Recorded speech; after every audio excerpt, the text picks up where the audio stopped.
এজন্যই এই হাদিসের আলোকে আমি ওই সকল ভাইদেরকে বলি, একেবারে নামাজ ছেড়ে দেওয়ার চাইতে সুন্নাত বাদ দিয়া ফরজ পড়াটা ভালো।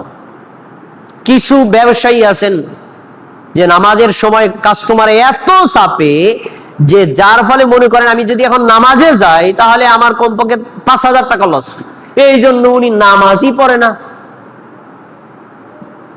এই বেনামাজি হওয়ার চাইতে তার উত্তম পদ্ধতি হচ্ছে সে আগে ওযু রাখবে।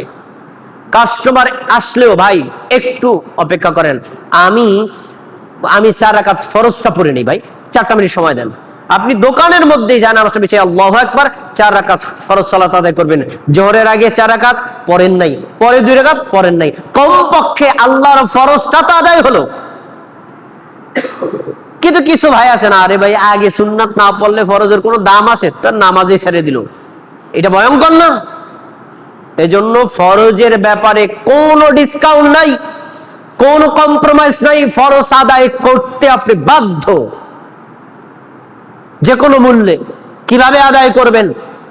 আপনার মসজিদে যাওয়া সম্ভব, মসজিদে গিয়ে আদায় করবেন, সম্ভব না ঘরে আদায় করবেন। এরপরে আপনি পাক কাপড়ে সালাত আদায় করবেন, পাক কাপড় নাই আপনি নাপাক কাপড়ে সালাত আদায় করবেন, নাপাক কাপড় নেই উলঙ্গ অবস্থায় হলে সালাত আদায় করবেন। আপনি ফজর সালাত সূর্যোদয়ের আগে পড়বেন, আউয়ালাতে পড়বেন, আউয়ালাতে আদায় করতে পারেন না, সূর্যোদয়ের আগে আদায় করবেন। সূর্যোদয়ের আগে আদায় করতে পারছেন না, এই যে ঘুম থেকে উঠলেন দেখলে সূর্য উঠতেছে, বাস আপনি তখনই উঠে ওযু করে তখনই সালাত আদায় করবেন। কিন্তু ফরজ সালাতে কোনো ছাড় নাই, ফরজে অবহেলা করা যাবে না। আল্লাহ তাবারাক ওয়া তাআলা সবার আগে আপনার ফরজের হিসাব নেবেন। এরপর হাদিসের শব্দ শুনেন, ফাইন সালাহাত ফাকাদ আফলাহা ওয়া আনজাহা। কোন আল্লাহর বান্দার, কোন আল্লাহর বান্দির যদি 17 রাকাত ফরজ সালাত ঠিকমতো পাওয়া যায় তাহলে এই লোকটা সফল হবে, আর এই লোকটাই জাহান্নাম থেকে মুক্তি পেয়ে যাবে। সুবহানাল্লাহ। সফল মানে জান্নাত পাবে আর জাহান্নাম থেকে মুক্তি পাবে। আচ্ছা, এরপরে হাদিস শোনেন, যারা ফরজের পরে সুন্নাত পড়তে চান না, শোনেন, ওয়া ইন ফাসাদাত ফাকাদ খাবা ওয়া খাসিরা। কোন আল্লাহর বান্দা বান্দির যদি ফরজ আমলে ঘাটতি পাওয়া যায় তখন সে কিয়ামতের দিন আফসোস করবে, ক্ষতিগ্রস্ত হবে, অনুতপ্ত হবে। এরপরে আল্লাহ রাব্বুল আলামিন অতি দয়ালু, অতি মহানু, অতি মেহেরবান, বান্দাকে বান্দিকে জাহান্নামের আগুন থেকে বাঁচানোর জন্য ফেরেশতাদেরকে বলবেন, ক্বালা রাব্বু আযজা ওয়া জাল্লা, আল্লাহ রাব্বুল আলামিন বলবেন, উনজুরু হাল্লি আবদি মিন তাতাওয়ুইন। আমার ফেরেশতারা দেখো তো, যেই বান্দার ফরজ নামাজে ঘাটতি পাওয়া গেছে তার কোনো সুন্নাত নামাজ আছে কিনা, তার কোনো নফল নামাজ আছে কিনা। উদাহরণস্বরূপ বোঝানোর জন্য বলছি, আপনি একদিন ফজরের 2 রাকাত ফরজ সালাত আদায় করেন নাই, কিন্তু আপনি জুমার পরে 2 রাকাত সালাত আদায় করেছেন, অথবা জুমার আগে 2 রাকাত সালাত আদায় করেছেন, তখন ফেরেশতারা বলবে, আল্লাহ ওর কোনো ফরজ নামাজ বাকি নাই, ফরজ নামাজ 2 রাকাত বাকি আছে, এখন ওর আছে, ও যোহরের পরে বা জুমার পরে 2 রাকাত সুন্নাত নামাজ পড়ছে। আল্লাহ তাবারাকা ওয়া তাআলা বলবেন, ওর এই 2 রাকাত সুন্নাত, এই 2 রাকাত নফলকে ফরজ ধরে তাকে জাহান্নাম থেকে বাঁচানোর ব্যবস্থা করো। সুবহানাল্লাহ। ফান্তাকাসা মিনাল ফারিদা, আল্লাহ রাব্বুল আলামিন বলবেন, এই সুন্নাত কেন ফরজ ধরো, তারপর জাহান্নামের আগুন থেকে বাঁচাও। এবার হাদিসের আলোকে আপনারা বলেন, এই সুন্নাত, এই নফল কি একটা সময় বিপদে পড়লে ফরজের সমান ব্যাকআপ দিবে নাকি দিবে না? তাহলে আপনারা যে একেবারে না আদায় করে চলে যান কেন? নফলকে একেবারে অবজ্ঞা করেন কেন? ব্যস্ত, পড়ার দরকার নেই, চলে যান, সময় পান না, শুধু ফরজ পড়েন, সুন্নাত পড়ার দরকার নাই। কিন্তু সময় আছে, কোনো ব্যস্ততা নাই, কোনো আপনার কাজ নাই, অবহেলা বশত ছেড়ে দিবেন কেন? এটা তো আপনার ভুল, অবহেলা বশত ছেড়ে দেওয়া যাবে না। এরপরে হাদিসের অংশ আপনাকে বলছি, সুম্মা ইয়াকুনু সাইরু আমালিহি আলা যালিক। ফরজ সালাতের পরে সুন্নাত সালাত, এইভাবে যে হিসাবটা আল্লাহ তাবারাকা ওয়া তাআলা নিলেন না, অনুরূপ ভাবে অন্যান্য আমলেরও হিসাব নেবেন। কিভাবে? যাই হোক, নফল সুন্নাত পাওয়া গেছে, ফরজটাকে ঘাটতি করে তাকে বাঁচানোর ব্যবস্থা হলো, এবার আল্লাহ বলবেন, এ আমার বান্দা, তোমার তো সম্পদ ছিল, যাকাত আদায় করেছো কিনা হিসাব দাও। যাকাত আদায় করেছিল, ফরজ যাকাত, এটা আদায় করেছো কিনা? আদায় করেছি, কিন্তু 10,000 টাকা যাকাত বাকি রয়েছে। দেখো তো আমার বান্দার কোন নফল দান আছে কিনা। বাইতুল আমান সালাফি জামে মসজিদে নির্মাণের সময় 10,000 টাকা দিয়েছিল, এরকম আছে কিনা? হ্যাঁ, আল্লাহ তাআলা পাইছি, উনি 10,000 টাকা অন্য জায়গায় নফল দান করছে। আল্লাহ বলবেন, এই নফল দানকে ফরজ যাকাত ধরে তাকে বাঁচানোর ব্যবস্থা করো। সুবহানাল্লাহ। এরপরে বলবেন আল্লাহ রাব্বুল আলামিন, দেখো তো তার রমজান মাসের 30-29টা দিন সিয়াম ঠিক মতো আদায় করেছে কিনা। আল্লাহ রাব্বুল আলামিনের ফেরেশতারা বলবেন, আল্লাহ হ্যাঁ, সব সিয়াম ঠিক আছে, 1 বছরের 5টা রোজা রাখে নাই। আল্লাহ বলবেন, দেখো তো ওর কোন অন্য নফল রোজা আছে কিনা। আইয়ামে বীজের রোজা, মুহররমের রোজা, আশুরার রোজা, অন্য কোন রোজা আছে কিনা। হ্যাঁ, আল্লাহ তাআলা আছে, 5টা নফল রোজা আছে। এই 5টা নফল রোজারে ফরজ রোজা ধরে আমার বান্দাকে জাহান্নাম থেকে বাঁচানোর ব্যবস্থা করো। সুবহানাল্লাহ। তাহলে বোঝা গেল যে ফরজ আমলের গুরুত্ব অনেক বেশি, নফলটাকে অবহেলা করা উচিত না। এই নফল সুন্নাত একটা সময় আপনার এবং আমার জন্য অনেক বড় ফায়দা দিবে। একটা হাদিস বলে আলোচনা শেষ করে দিচ্ছি।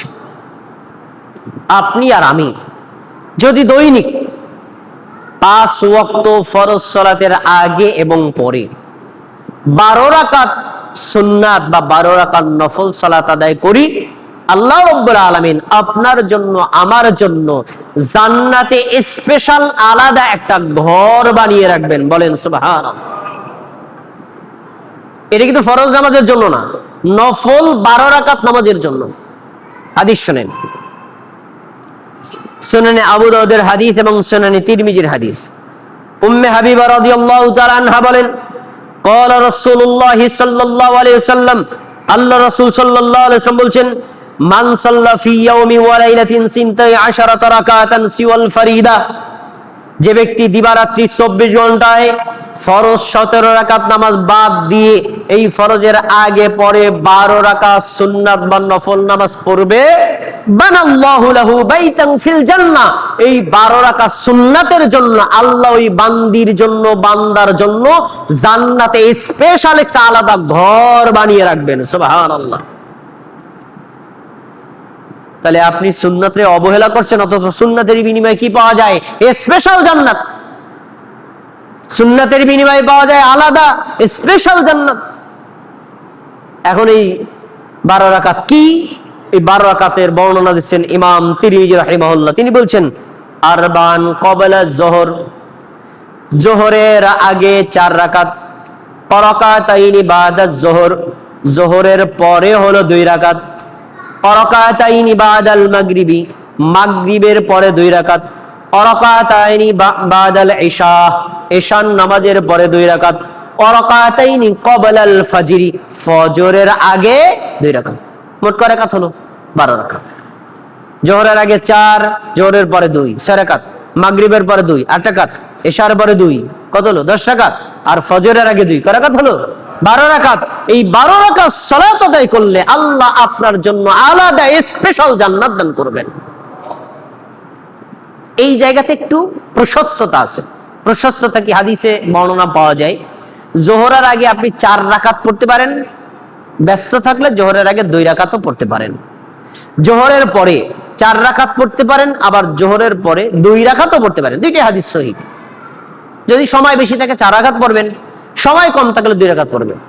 সময় বেশি আছে 4 রাকাত পড়বেন, সময় কম 2 রাকাত পড়েন। একেবারে মানে অপ্রয়োজনে ছেড়ে দিবেন না। ঠিক একই কথা, জুমার দিন মসজিদে প্রবেশ করেছেন, সম্মানিত মুসল্লিগণ মনোযোগ দিয়ে শুনুন।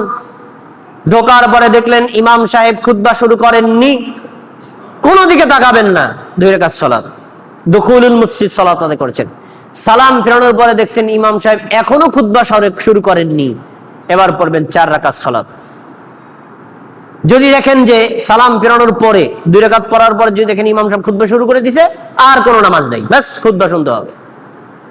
আর যদি তিনি খুতবা শুরু না করেন 4 রাকাত পড়বেন। 4 রাকাত আদায় করেছেন, এখনো যদি খুতবা শুরু না করেন, আপনি ইচ্ছা করলে 2 রাকাত পরে পড়তে পারেন, অথবা বসে জিকির আজকার, দোয়া, তাওবা, ইস্তিগফার, কোরআন তেলাওয়াত করতে পারেন। কিন্তু যখন ইমাম সাহেব খুতবা শুরু করবেন, খুতবার সময় প্রবেশ করলে বা খুতবার পরে প্রবেশ করলে মাত্র 2 রাকাত সালাত আদায় করতে হবে, আর কোনো সালাত আদায় করা যাবে না। আচ্ছা, এবার ইমাম সাহেবের খুতবা শুনলেন, জামাতের সাথে 2 রাকাত ফরজ সালাত আদায় করলেন।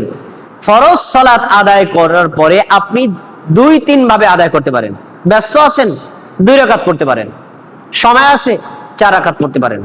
আরো সময় আছে, তাহলে 2 রাকাত 4 রাকাত, অথবা 4 রাকাত 2 রাকাত, মোট 6 রাকাত পড়তে পারেন। আপনি চরম ব্যস্ত, সময় পান না, গাড়ি ছুটে যাচ্ছে, সালাম ফিরানোর পরে দেরি করার দরকার নেই, যান গাড়িতে উঠে যান। মানে ব্যস্ত থাকলে কোনো পড়ার দরকার নেই, কিন্তু আপনি সময় আছে, বাইরে গিয়ে গল্প করতেছেন। আমরা সুন্নাত পড়ার পরেও দেখি আপনি বাইরে গল্প করতেছেন, তা আপনি কাজটা করলেন কি? সুন্নাত না বলে বাইরে গেলেন কেন? ওই সময়টা তো আপনি এখানে 4 রাকাত সালাত আদায় করতে পারতেন, 2 রাকাত সালাত আদায় করতে পারতেন, অথবা 4 রাকাত সালাত আদায় করতে পারতেন। আপনি বাইরে গিয়ে গল্প করেছেন, কোনো ব্যস্ততা নাই, অযথা বাইরে চলে যান। এইভাবে আমরা সুন্নাতকে অবহেলা করব না, তাতে কি হবে?